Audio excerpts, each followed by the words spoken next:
ምዕራፍ 20 የሳቡሄ ዓመፅ።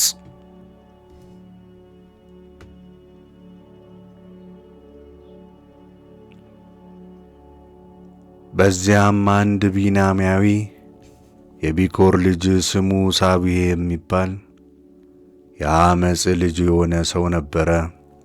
እርሱም ከዳዊት ዘንድ ዕድል ፋንታ የለንም፣ ከእሴይም ልጅ ዘንድ ርስት የለንም፣ እስራኤል ሆይ እያንዳንድ ወደ ድንኳንህ ተመለስ ብሎ መለከትን ነፋ።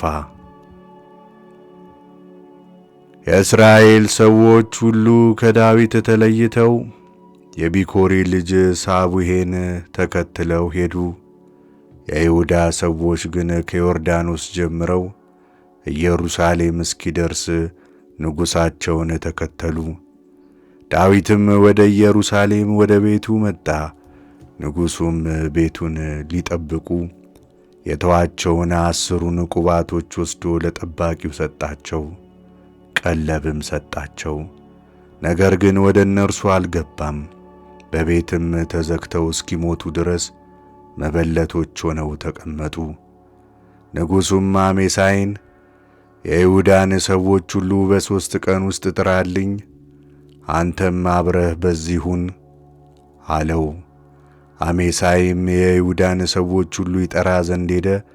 ነገር ግን ዳዊት የቀጠረውን ቀን አሳልፎም ዘገየ። ዳዊትም አቢሳን፣ አዎን አቤሴሎም ካደረገብን ይልቅ የከፋ የሚያደርግብን የቢኮሪ ልጅ ሳቡሄ ነው። እርሱ የተመሸጉትን ከተሞች አግኝቶ ከዓይናችን እንዳይሰወር አንተ የጌታህን ብላቴኖች ወስደህ አሳደው አለው። አቢሳና የኢዮአብ ሰዎች ከሊታውያንም ፈሊታውያንም ኃያላኑም ሁሉ ወጥተው ተከተሉት። ከኢየሩሳሌምም ወጥተው የቢኮሪ ልጅ ሳቡሄን አሳደዱት። በገባዖንም ወዳለው ወደ ታላቁ ድንጋይ በደረሱ ጊዜ አሜሳይ በፊታቸው መጣ።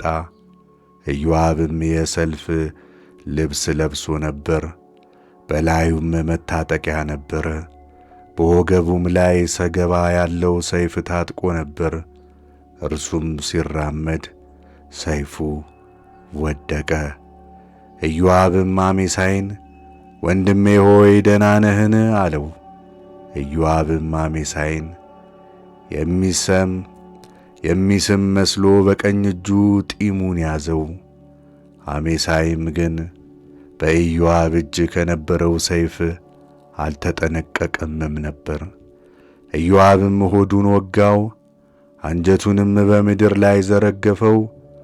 ሁለተኛም አልወጋውም፣ ሞተምም። ኢዮአብና ወንድሙ አቤሳም የቢኮሪን ልጅ ሳቡሄን አሳደዱ። ከኢዮአብም ብላቴኖች አንዱ በአሜሳይ ሬሳ አጠገብ ቆሞ ኢዮአብ የሚፈልገው ምንድነው?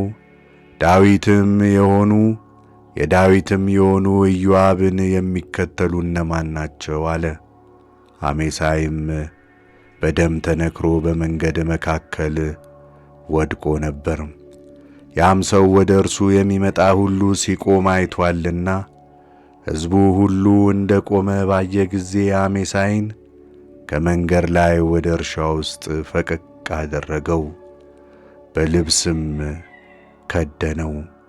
ከመንገድም ፈጥኖ ራቅ ባለ ጊዜ የእስራኤል ሰው ሁሉ የቢኮሪን ልጅ ሳቡሄን ለማሳደድ ኢዮአብን ተከትሎ ያልፍ ነበር።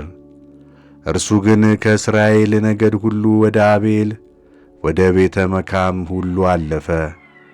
በካሪ ያሉ ሰዎችም ሁሉ ደግሞ ተሰብስበው ተከተሉት።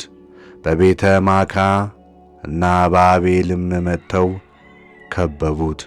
በከተማይቱም ላይ እስከ ቅጥሯ ድረስ የአፈርን ድልድይ ደለደሉ።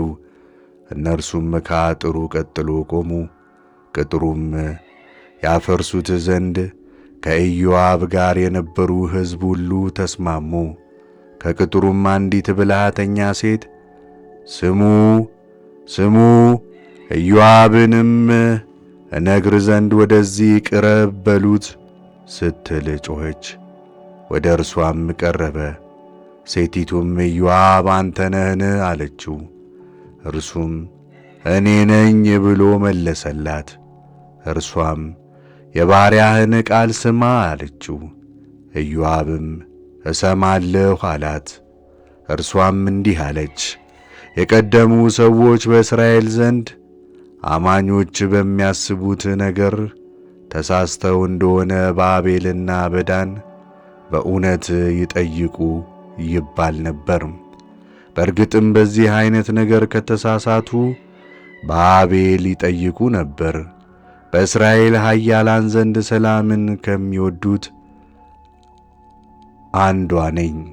አንተ ግን በእስራኤል ያለችውን ከተማና እናት ከተማን ለማፍረስ ትሻለህ። ስለምንስ የእግዚአብሔርን ርስት ታጠፋለህ? ኢዮአብም መልሶ ይህ ማፍረስና ማጥፋት ከእኔ ይራቅ፣ ነገሩ እንዲህ አይደለም። ከተራራው ከኤፍሬም አገር የሚሆን የቢኮሪ ልጅ ሳቡሄ የሚባል አንድ ሰው ግን በንጉሡ በዳዊት ላይ እጁን አነሣ። እርሱን ብቻውን ስጡኝ፣ እኔም ከከተማይቱ ርቃለሁ አላት። ሴቲቱም ኢዮአብን እነሆ ራሱ ከቅጥር ላይ ይጣልልሃል፣ እነሆ ራሱ ከቅጥር ላይ ይጣልልሃል አለችው። ያቺም ሴት ወደ ሕዝቡ ሁሉ ገብታ ለከተማው ሕዝብ ሁሉ በብልሃት ነገረቻቸው።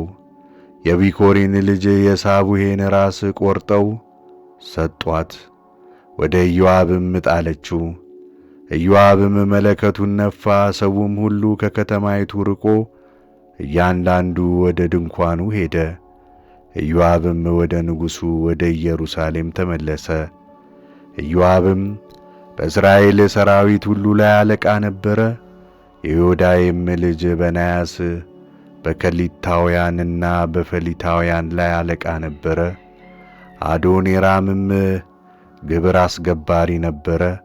የአኪሎትም ልጅ ኢዮሳፍጥ ታሪክ ጸሐፊ ነበረ። ሱሳም ጸሐፊ ነበር። ሳዶቅና አብያታርም ካህናት ነበሩ። የኢያዕር ሰው ኢራስም ለዳዊት ካህን ነበረ።